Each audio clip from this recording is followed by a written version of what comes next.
Hi there, folks. It's Jonathan Denwood here from WP-Tonic. And in this video, I'm going to be giving you a few tips and insights about you becoming a content provider on YouTube, TikTok, whatever your poison is in 2023.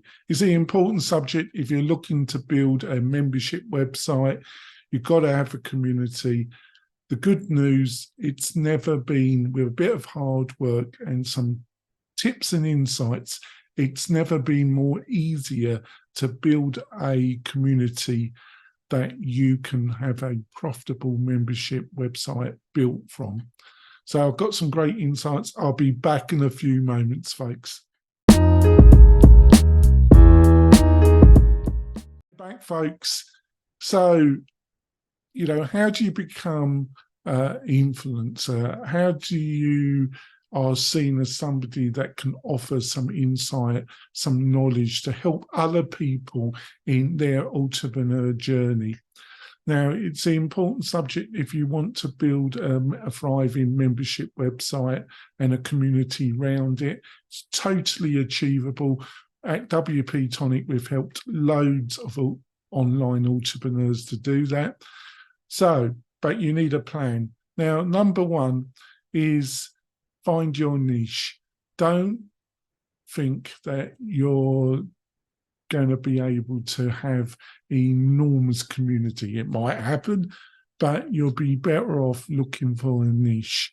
Something you need to resonate with a particular type of audience through your content. And based on my experience, the more you niche, the better it's going to be. And especially if your membership website is going to focus its content at that niche and solve problems for that niche. Can you see how it all fits together? So number one, write down what your niche is. So example, you could just say, I'm going to be an influencer in the Salesforce area. I am going to consult to those that are looking to utilize Salesforce in their business.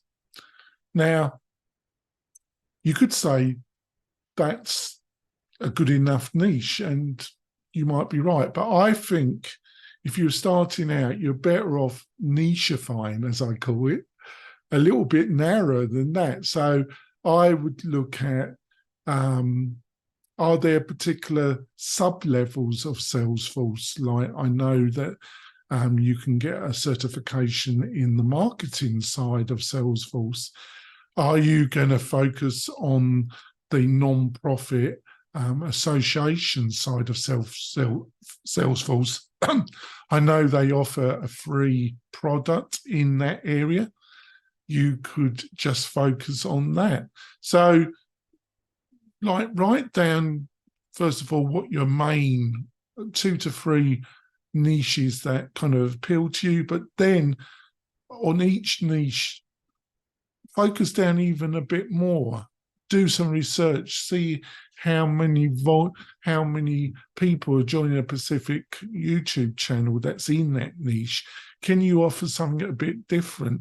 How many searches are done on specific search terms in Google? Get a feeling about how big the market is and how can you provide value in that niche. Number 2, have a social media planner, content planner. Try and plan out your content a bit. But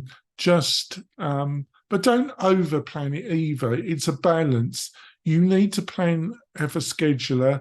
There's some great online tools out there that are inexpensive that can help you, or you could just use pen and paper, but work out a scheduler that's like 3-4 weeks out, but then intersperse it with content that you do when you're reacting to news or something comes in your mind. That can be short content. So I think a lot of people, when I do it myself with my podcasts, they tend to be long form podcasts, hour or more.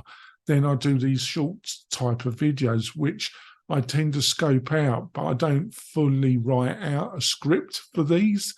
So I do a kind of balance out, but I do try and plan it out for the month, what content I'm going to be discussing. So I've got some roadmap. I think that's important. Number 3, I've found in life, if there's no measurement of outcome, it's very unlikely you're going to get the outcome that you want. I used to be grossly overweight, a beast, basically. It kind of crept on me.